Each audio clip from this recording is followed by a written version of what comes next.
Hello and welcome to Access Sportsnet Lakers, brought to you by Arrowhead Mountain Spring Water. Chris McGee, James Worthy, Mike Bresnahan. We have Allie and Mike Trudell down at the arena covering the post-game duties. The Lakers' win streak at home ends at 9 games.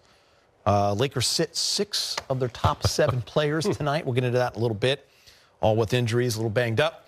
And they lose to the Bucks. 3 Bucks scoring over 20. Kuz, Giannis, and Gary Trent Jr., sorry. Lakers struggled offensively tonight, guys. They shot just over 40%. It was 39 until those last couple of minutes. 22 turnovers that led to 29 points, James. Yeah, it was a tough, scenario from the beginning. Putting in guys that don't play together on the floor. You could see from the beginning that they were, as hard as they were trying, they just were out of sync offensively. A lot of times unable to penetrate, beyond the inside the free throw line. So, it was a tough. I mean, you look at that injury report. That's almost 80 points or so right there. 100, yeah. You know what I'm saying? Mm-hmm. And then you have guys. I thought Bronny had an exceptional game. He played hard. He's been trending in the right direction with the minutes that he's getting. They haven't been, important minutes, but we want to see him improve, and I can see something in his play. But tonight was just one of those games where you had to just go play as hard as you could. I even think the fans understood it because they hung in there and pulled for the guys when they were doing well. But it was just one of those games where it's happening throughout the league. You're sitting out players. The Lakers had 8, 6. Also, yeah. James, I think people understand the situation, at least people that follow the Lakers, because there's been national news around the 6 games in 8 days, the 4 games in 5 days. They can now put that behind them. Obviously, the fires that happened in January moved some games around, and that added a couple of back-to-backs. There's nothing you can do about that. It's no excuse. It's just the way it is. It's the way it is. And so people, I think, understand guys being banged up and needing to rest some minutes. And listen, the effort was definitely not the issue tonight. The guys played hard all the way up to the last whistle. You expect that from JJ's players. But the Bucks tonight, I mean, Giannis just, that's a tough cover. He got to the line 12 times. Anytime the Lakers kind of threatened Brez and they got in there, within the 8 points, Giannis would get to the line, or they'd go on a run and hit threes and, separate. Yeah, first of all, the Bucks, a little healthier. Lillard didn't play tonight. But the Bucks, they need this game. Yeah. They're in a dogfight for 4th in the East, right there with Indy and Detroit, James. Yeah. Detroit, the Pistons are back. And so they just needed this game more than the Lakers. And they're healthier, is all it comes down to. I would say we should have, like, streamers coming down from the ceiling here. Maybe some of those little pop guns we have where they shoot out the confetti, just for surviving 6 games in 8 days. Like, it's the worst schedule as far as, like, all these games jammed into such a little space since 2011 when they started the lockout shortened season in December with a back-to-back-to-back right out of the chute. I mean, that's a crazy amount of games. All 3 were back-to-back situations. Yeah. And the fact they went 3-3, you don't celebrate 3-3 in a 6-game situation anywhere. But for this one, I'm just glad it's over because this has been ridiculous.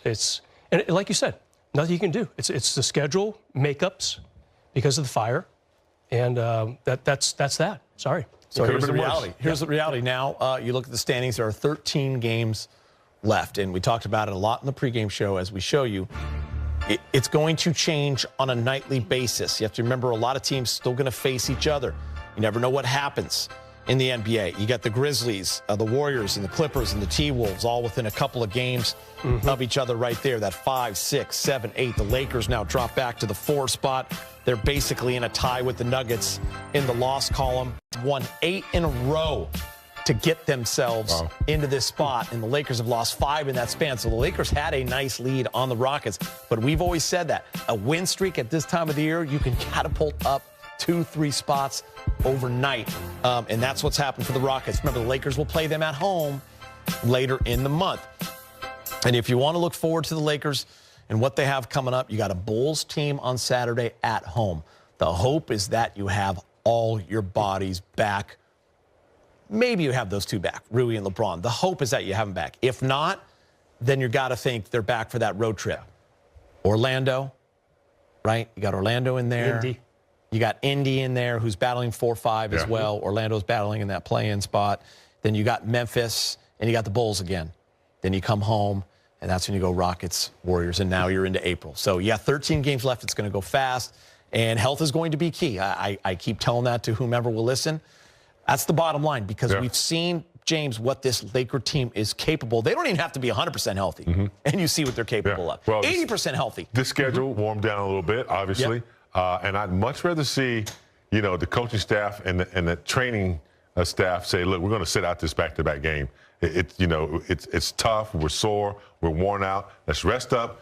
As you just mentioned, it's over now, so they got to get ready for the upcoming games. And I think a good rest tonight propels them to a good game in the next game. They get some wins, and guys will be rested. Get LeBron and Rui back, then you start to jumpstart your team from where you were, and then you're going into the playoffs. Yeah, I mean, we said it, Brez. Brez had his predictions board going up in the pregame show. The goal for sure is home court advantage in the first round. And if you can get it in the two rounds, even better. But first round, you want to have it. You got to have it. It's been so long since the Lakers have hosted a first-round playoff series. And this is the year it can happen. As long as, first of all, you got to avoid the play-in tournament. As Trudell talked about with Billy Mack and Stu in the fourth quarter there, you want nothing to do with this. We've been way too well-versed in this single elimination format that I love, James. I think Commissioner Silver had a great idea by starting this thing about 5 years ago. It's really added some intrigue to now, this last month of the season, when a lot of teams historically would tank if they knew they weren't in the top 8. That's all fine and dandy. The Lakers, no more. That's it. So then you say, okay, let's try to get top 4, and right now they're there. And that could be part of the mindset of why they sat a lot of guys tonight. Again, 6 games, 8 days. That's crazy. You probably played that like every other week. So like once a month we had that. Yeah, exactly, right? But nowadays, that's just something you don't see. Because, again, back to Commissioner Silver, he likes players to get rest. He got rid of the 4 games in 5 days almost 10 years ago. He hated it. It's one of his first things he did as a commissioner, and here the Lakers had to do it recently because of these makeup games. Yeah, then you wake up Saturday morning, and you're going to take a look at the standings, because tomorrow night, Clippers will be playing the Grizzlies, 2 teams that are behind the Lakers. So I always look at that as a win-win. You're either going to put that 7 seed even further behind you so you can chill a little bit, or you're going to knock Memphis back a couple of games. I don't think they drop down into the play-in. I don't either, but I mean, it's still nice. It could happen. Listen, we don't want the play-in. We've had it. No. We're done with that. I want to enjoy those couple of nights watching without any panic. Wouldn't that be fun? I think they've already determined that they're not going to be that team this year. It's just, you can just feel something. They're too good. And it's like they're not going to be denied. When they're healthy, when they're full. And I think that's what they're trying to do, is get everybody back on the court together. And when they get back on the court, listen, with 13 games, their goal healthy with 13 games left is to try to get to that 2 seed, which they can. Yeah, that'd be huge. Yeah, 10-3 would be great, wouldn't it? And keep in mind, if you avoid the play-in tournament, that's a whole extra week of rest. Because the Lakers is absolutely, you have to have it. Yeah, you have a few practices. A guy named LeBron. Chill practices. And really good when he takes a week off. He's not bad. For a little time. I want to give Bronny some love, because we're trying to look for some positives, and he looked great tonight. He really did. He had 17 points on 7 of 10 shooting, so 70% from the field, 2 of 4 from 3, the 5 assists. And by the way, probably could have had 8 or 9 assists if a couple of bunnies would have been hit. He was dropping dimes. 30 minutes. You just got to be happy for him. And James, he said this, I think at halftime maybe, just the comfort level, right? Like, you can just, it's fun to see, and we see it with all young players as they come up through the system. When you get to watch them from start to the beginning of the year, where they don't, they look uncomfortable, nervous, to now it's a totally different play. This is what he's always wanted to do. When, we saw him in Cleveland, Miami, shooting hoops before the game with his dad, and after the game, he was 10, 12, he and his brother. And he's lived this life, and he wants to play. Yeah. And he can play. He's across the board. He has skills, and he's a hard worker. He's got his dad's blood in him, and he's been working really hard. So now I think, the big show is over. He's not under the microscope as much. People were just unfairly giving him a hard time for being drafted 55th. Like, not a big deal. But then he was LeBron's son. So automatically he started getting that friction and hate from people. But now I think he's like, okay, you see him in the G League, I can play, stepping up. I don't care who's playing on the court. He's playing against NBA players. And what I'm seeing is relaxed. He's not thinking anymore. And, you know, it's hard for him.